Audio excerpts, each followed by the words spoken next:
प्रस्तावित शक्तीपीठ महामार्ग रद्द करण्याची सुबुद्धी पांडुरंग मुख्यमंत्र्यांना देऊ दे यासाठी याच पांडुरंगाला साकडं घालण्यासाठी कोल्हापुरातील शक्तीपीठ विरोधी संघर्ष समितीचे सगळे शेतकरी जे आहेत ते आता पंढरपूरला जात आहेत। ते पांडुरंगाला साकडं घालणार आहेत। माझ्यासोबत हे सगळे शेतकरी आहेत।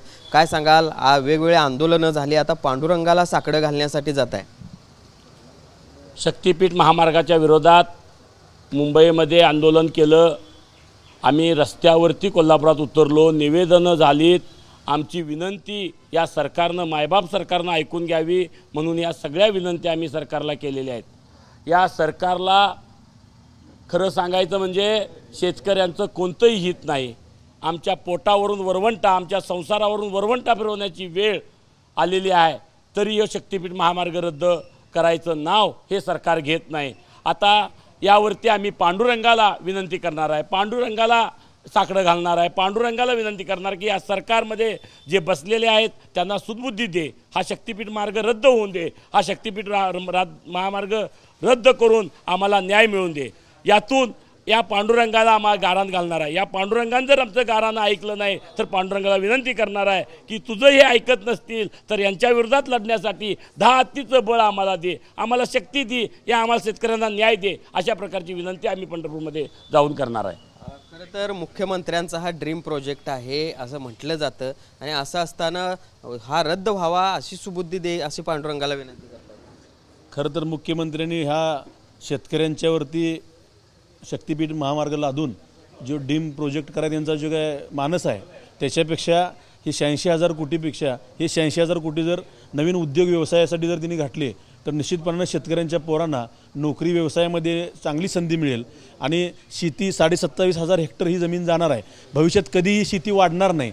रस्ता अनेकदा करता येईल आपल्याला, पण एकदा जर 27,500 हेक्टर जर जमीन गेली तर भविष्यात कुठेही शेती वाढणार नाही।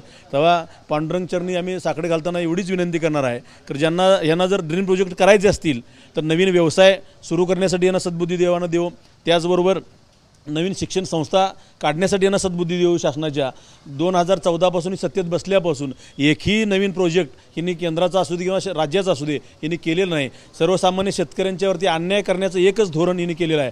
रस्त्या करण्यामागचा यांचा उद्देशच हा आहे की रस्ते करण्यामध्ये 50% त्यातलं मार्जिन यांच्या पार्टीला फंड जातो आणि म्हणून तर ह्या शेतकऱ्यांचे अन्याय करणं, शेतकरी हा एक असा माणूस आहे की यांची कधीही एकी होत नाही। पण आदरणीय बंटी पाटील साहेबांच्या नेतृत्वाखाली सर्व शेतकऱ्यांना एकसंघ करून आम्ही लढण्याचं बळ निश्चितपणे साहेबांच्या माध्यमातून मिळालेलं आहे।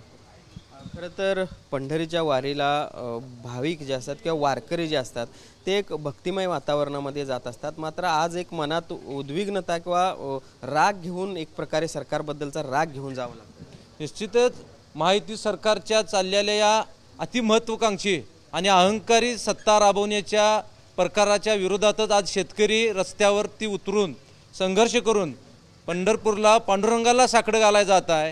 ह्या पाषाण हृदयी मुख्यमंत्र्यांना चांगली स्वप्न पडावीत, आमचं आयुष्य आमची शेती उद्ध्वस्त करण्यासारखं स्वप्न त्याला पडू नये आणि हे आमचं जलकल्याण, शेतकऱ्यांचं हित, राज्याचं हित आणि राज्याचा आर्थिक गाडा हा प्रचंड वेगानं जावा पुढं अशी स्वप्न त्याला पडावीत, ही भूमिका घेऊन, ही भावना घेऊन आणि बंटी साहेबांच्या नेतृत्वाखाली पांडुरंगाला साकडं घालायसाठी हजारोच्या संख्येनं हा शेतकरी आता बाहेर पडलेला आहे।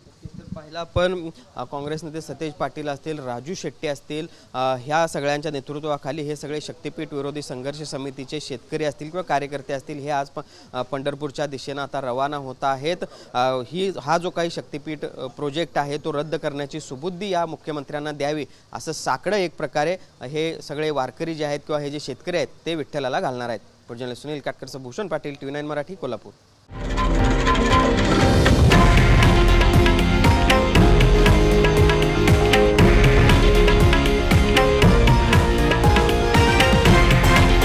हे आहे देशातील नंबर 1 न्यूज नेटवर्क आणि आपण पाहत आहात TV9 मराठी, एकमेव।